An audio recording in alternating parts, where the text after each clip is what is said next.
Thank you. Good afternoon. So today I'm going to talk about a very interesting variant of the traveling salesman problem. So consider the following scenario. So suppose you have an auto-drive vehicle and you have some sites in San Francisco, each with a time window. And you want to visit all these sites in their time windows and minimize the fuel consumed. So this problem can be formulated as the time window TSP problem.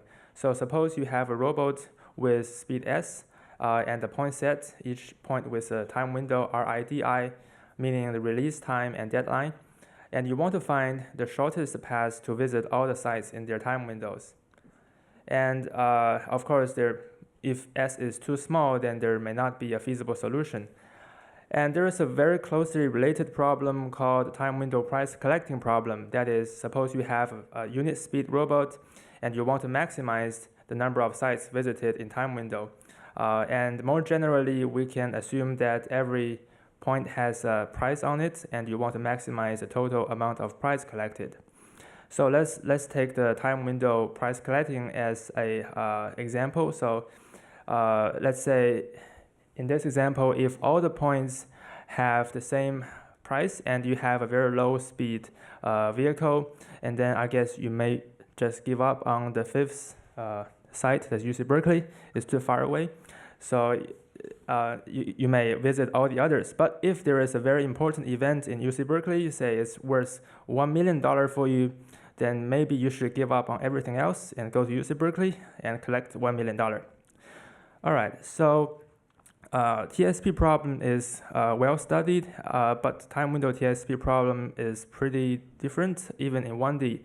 So at first, the 1D problem may look pretty trivial, but actually is very hard. So let's start with the visualization. So every point with a time window is actually a segment in the 2D space, which is the time-space domain, shown in the red segments. And the feasible solution is just a monotone path or tour, a path shown in blue. And if you have speed s, then it's a path with slope as most s. And this problem may remind you of the TSPM problem, aka TSP with neighborhood problem. But we know that TSPM problem does not have p-tags in 2D. And another way is different from TSP problem is that it has a bounded speed limit, and also the path must move in a monotone fashion. And there are some very natural ideas, such as maybe you can build an auxiliary graph by adding an edge between vertex I and j if their time window intersect, and find MST on this auxiliary graph and traverse it. But this idea doesn't work out. So there are some prior work on this problem. First, I like the traditional TSP problem. This problem in 1D is strongly NP complete. And also later there is a log factor approximation in 1D, and later there is a log factor approximation in general metric space. And there is also a bicriteria approximation which visits this number of points within their relaxed time window.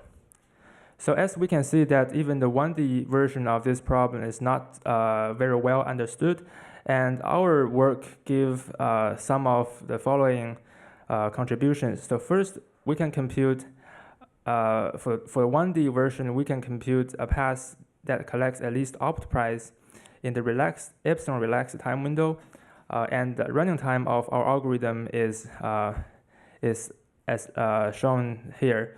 So in particular, if L max, the maximum length of the time window, is bounded by some polynomial in N, then this is actually a quasi-p-task, that is a quasi-polytime approximation scheme. And this is a pretty new result. And also we studied the metric space version. So we give a log factor approximation for time window TSP with infinite speed. And for finite speed, we give the following approximation. So we use order s speed to visit all sites within their time windows and traveling distance at most order opt. Okay, so today I'm mainly talk about the 1D version. So the outline of the proof is we first show the dyadic instance case, and then we generalize to H-dyadic, and then to general case. So let's start with the dyadic interval. So an interval is called dyadic if its length is a power of 2, and its release time is an integer multiple of its length. So naturally, all these dyadic intervals form a binary tree, and this is the skeleton for our dynamic programming. So here is the key result for 1D results. The time window TSP problem with infinite speed in 1D is polytime solvable if the intervals are dyadic. So we solve it by the following dynamic programming. Define the following problem. Given a dyadic interval AB, we want to find the shortest path P such that it visits all segments that are fully contained in I, and the northmost and southmost position in P are xn and xs respectively, and it also satisfies the source and sink constraint. So we have this recursive relation which can be proved by a simple swapping argument, and it will imply the dynamic programming and imply the key results that I mentioned above. So then we generalize this to H-dyadic instance, but the detailed definition for H-dyadic is pretty technical, so I omit it here. But the main idea is that we partition an interval into H pieces, and we say an instance is H-dyadic if all the endpoints of the segments lie on these partition points. And we prove that H-dyadic instance can be solved in n to the order H time. And finally, for general case, we show that a general case can be rounded to an H-dyadic instance by stretching each time window by at most 1 plus epsilon times to an H-dyadic instance where H is log L over log 1 plus epsilon, and we use the H-dyadic instance algorithm to give the final algorithm. So 1 and 2 together give the final result for 1D. Okay, so one may ask, why can't we generalize this 1D algorithm to higher dimension? So this is because the 1D version has a nice property called the fall-free property. So suppose suppose the vehicle goes along this orange trajectory, then it will hit all the 3 long black segments for free. But this property only holds in 1D. So that is the difficulty. And finally, I'm going to briefly mention how we will deal with the metric space case. So the key result is the unit length time window case, there is a constant factor approximation. The main idea is you take snapshots at every integer time, and note that since they are unit length time intervals, every time interval is stabbed by exactly 1 snapshot, and hence you classify all the segments into groups, and you find tours, the red tours on each group, and connect them, and this is a constant factor approximation. All right, so the conclusion is that we give several improved approximation algorithms for time window TSP and price collecting problems, both in 1D and 2D. And also our results in 1D actually gives a dual approximation for monotone TSP problem in 2D. So dirty laundry. We're always looking for better approximation factors, especially in metric space or Euclidean space. And also, is there any inapproximability results? And also, what about disconnected time windows?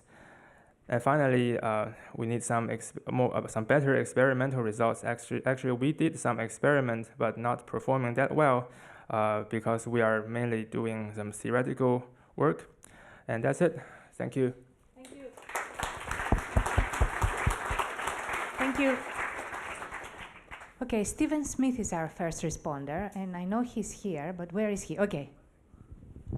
Hi. Hi. So it seems like most of your results work by relaxing the time windows and or the vehicle speed, especially in 2D. And I was just wondering if you had like hard constraints on the vehicle speed and the time windows, how could you kind of artificially tighten them to apply your results? Okay, that's a good question. Actually, this version has been studied in a lot of prior work, but we think that in practice, actually, it is pretty practical to allow to have some sort of relaxation on the either the time windows or the speed. And mathematically, I think it's relatively easier to give theoretical provable results if we are allowed to relax some of these.